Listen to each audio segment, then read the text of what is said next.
You know, with the end of the year in sight, and this probably being my last video because I'm spending the holidays with families for the whole year, well, you might as well go out with a bang, right? Give people something to look forward to for next year, right? Hit the music!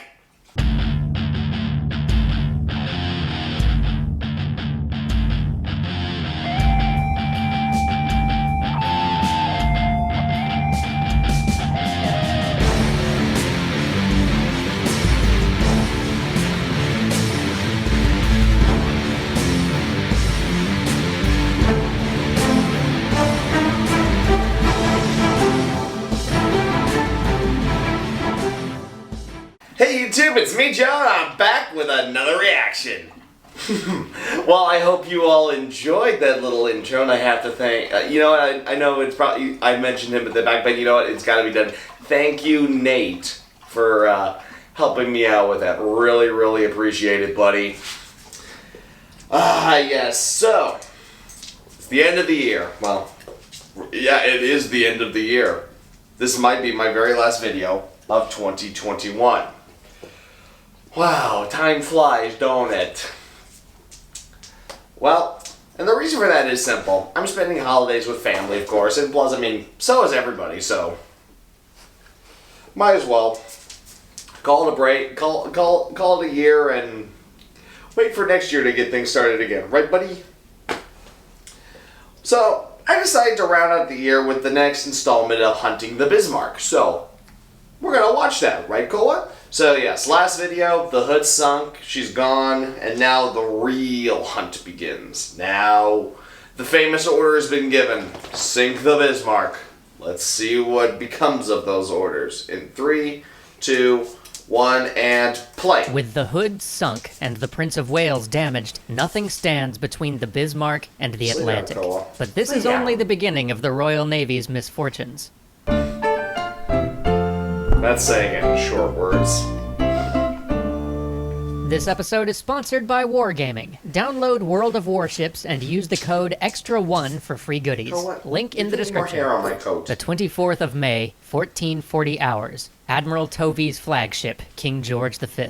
The Battle of the Denmark Strait has not only been a disaster for British morale, but it's presented a tactical problem. Bismarck and Prinz Eugen are loose in the Atlantic. Worse, the only ships close enough to engage the Germans are no match for those battleships. Instead of intercepting Bismarck, Admiral Tovey's home fleet is now chasing her south. But thanks to the cruisers and their radar, they at least know where the Bismarck is, and reconnaissance planes have reported a large oil slick following the vessel. It seems that one of the Prince of Wales's shells wounded the beast, but it hasn't slowed her. If Tovey hopes to catch up to Bismarck, he has to cause her further damage. He orders his aircraft carrier Victorious to steam ahead of him. She's a faster ship, and with luck she can get her swordfish torpedo bombers within range of the enemy before dark. 1839 hours. The Prince of Wales and a squadron of cruisers have been shadowing Bismarck and Prinz Eugen with their forward radar when one of the cruiser's lookouts spots something in the haze. Suddenly, Bismarck cuts through the fog bank and opens up with her guns. The cruiser quickly turns and flees into the fog. A mile behind it, the Prince of Wales fires a salvo. Battle seems imminent, but the Bismarck breaks off and continues north. When the cruiser reacquires Bismarck, its captain notices that there's only one ship on radar now, not two.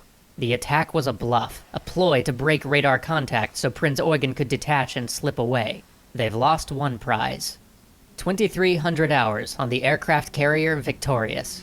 9 swordfish torpedo bombers lift off the pitching deck. They are not fit for this mission. The pilots are inexperienced, the aircraft are biplanes with bodies made of metal struts and stretched fabric. They carry only 1 torpedo each, and their top speed is only 138 miles per hour. But they are the only solution available. The squadron reaches the target area and sees a ship below. Then these rookie pilots begin an attack run that could change history. They dive low, 100 feet above the waves, and line up to create a bank of torpedoes that will be hard to thread. But the ship's anti-aircraft batteries aren't opening fire, and this ship seems a little small to be Bismarck. Flak lashes past the squadron. It's coming from a different ship, 10 miles distant. That's Bismarck. The swordfish pull out of their attack run and climb into the clouds, glimpsing the U.S. Coast Guard ensigns flying from the ship they'd nearly just sunk. Whoops! U.S.-UK relations are saved, but they've lost the element of surprise. The squadron drives towards the Bismarck in a storm of anti-aircraft fire. Tracer rounds zip past. The great 15-inch guns fire into the sea, creating walls of water 100 feet high. Flak rips the bottom out of one plane, while another swordfish hits a pillar of spray and nearly stalls. But all the things that make swordfish obsolete also make them a perfect weapon in this case. Modern anti-aircraft batteries are designed to target faster planes, and the swordfish's low speed makes them easy to maneuver. Their cloth skins and frames are so fragile that shells smash right through without detonating. The swordfish loose their torpedoes. Useful. The Bismarck slowly swerves, trying to thread the gap between the tin fish. It succeeds twice, but as the swordfish buzz away, they see a bright flash and a gush of water amidships. Right on the thick armor belt. Likely no damage. 25th Barely of a May, dent. 01:15 hours. Under orders to engage, the Prince of Wales fires on Bismarck at extreme range, but the weather cuts visibility to nothing. The cruiser squadron resumes shadowing the Bismarck by radar, zigzagging to throw off the U-boats that Admiralty warns are in the area. During these evasive maneuvers, they lose and reacquire Bismarck every 20 minutes. At 03:06 hours, the lead cruiser has the Bismarck on radar and then turns away. When they turn back at 03:30 hours, the Bismarck is gone. They search, but in vain. After shadowing her for 32 hours and 1,000 miles, they've lost their quarry. 0600 hours on the King George V, 3 hours since last contact. When Tovey learns that the cruisers have lost Bismarck, he goes to his charts. The oil slick reported behind Bismarck suggests that the ship is damaged, in which case, he reasons, it would try to return to port either in Norway or occupied France. But if Bismarck isn't badly damaged, it could link up with an oil tanker, refuel, and play havoc with supply convoys. This scares Tovey.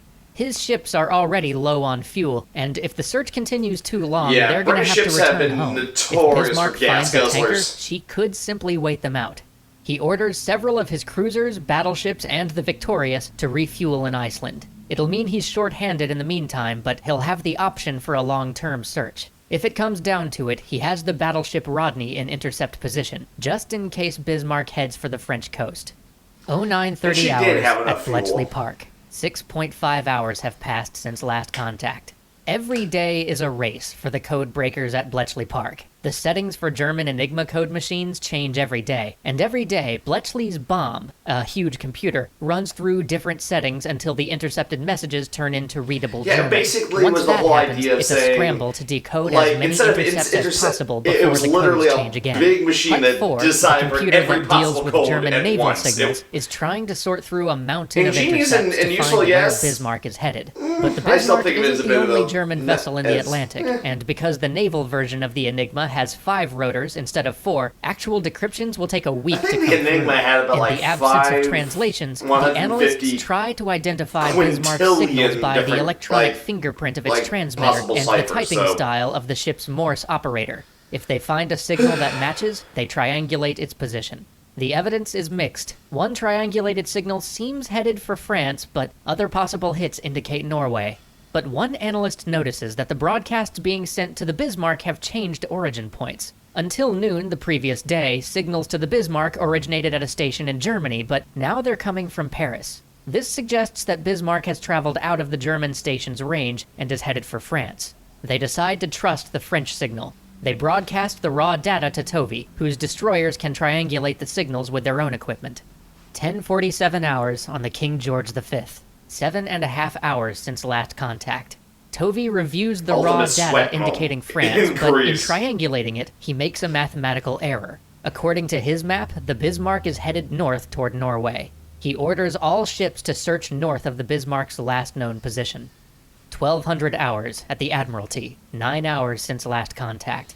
200 feet below the Admiralty building in London, analysts are hotly debating the Bismarck's position. They are under pressure to deliver. Churchill is livid that the Bismarck has escaped. He's already requested that Captain Leach be court-martialed for breaking off his attack after the sinking of Hood. The public, the media, and Parliament are pressing him for updates, but the best the analysts can do is make an educated guess.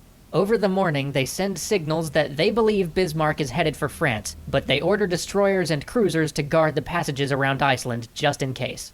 They try to cover their bases, stripping supply and troop convoys to dangerous levels. 1,700 hours at Bletchley Park. By now, 14 hours have passed since last contact. At Hut 6, a team of German-speaking women type intercepted messages into Enigma replicas and prioritize the decrypted results. They've been briefed to look for anything related to the Bismarck. One decoder sees the word Bresse and freezes. It's a message sent from a Luftwaffe Enigma machine. The sender is a general asking whether his son, a sailor on Bismarck, has survived the battle with Hood. The reply is that all aboard Bismarck are safe and headed for Bresse, France. She shoots a hand up. I have something interesting. 1810 hours at the Admiralty. 15 hours since last contact. Signals go out to Admiral Tovey's flagship, the King George V. Determination-hardened Bismarck headed for Bresse. Tovey has been sailing in the wrong direction for hours. The Admiralty orders land-based reconnaissance flights on all approaches to Bresse. Nobody at sea or on land will sleep tonight. The 26th of May, 10:35 hours. At PBY Catalina Patrol. 31 hours since last contact. Catalina flying boats, obtained from America via Lend-Lease, have been scouring the ocean since dawn. But in closely guarded secret, the pilot of one particular aircraft is also American, one of several U.S. Navy officers sent to train the British. Through a break in the clouds, the Catalina pilot sees an unidentified battleship 700 miles west-northwest of Bresse. It's leaking oil. The ship's anti-aircraft guns erupt in a mountain of fire, shaking the Catalina. As the pilot banks and climbs, the British co-pilot runs aft to transmit their discovery. Every ship on patrol drives straight for the Bismarck, but fuel is critical. If they make full speed, they may run out of petrol and have to break off, but if they slow, they might lose her. And catching her is crucial. By the next day, Bismarck will be safely in range of Luftwaffe air cover. The Royal Navy can't simultaneously battle Bismarck and fight off waves of bombers. The only ship close enough to strike a blow is the aircraft carrier Ark Royal. She speeds ahead to strike range. 1,500 hours. 15 swordfish launch from the Ark Royal. The situation is dire. There's only time for 2 sorties before dark. New magnetic torpedoes sit beneath their planes' bellies. The crews have been briefed that Bismarck is the only ship in the sector. An hour later, they begin their attack run. 1610 hours.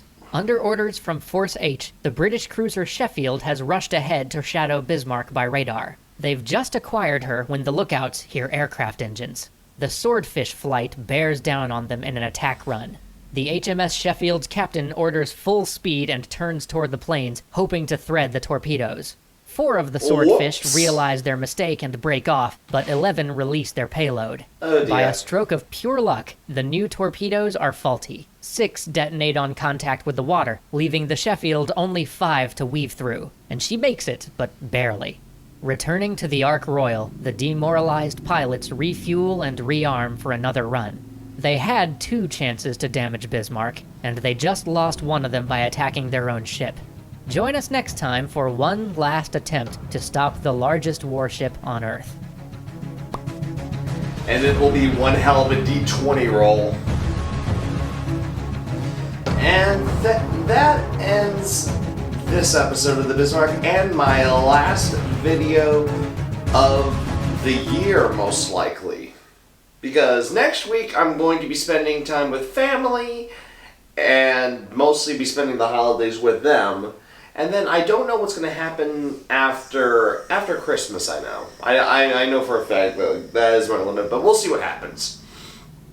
Either way, whether or not I make a video before New Year's or after, I just want to say happy holidays to everyone, have a happy new year, and as always, you know who I am, I know who you are, I will see you all in the next video. Come puppies, let's get ready to welcome in the new year and the return of family. This is gonna be fun, come on pups, let's go. Let's go prepare. Oh boy.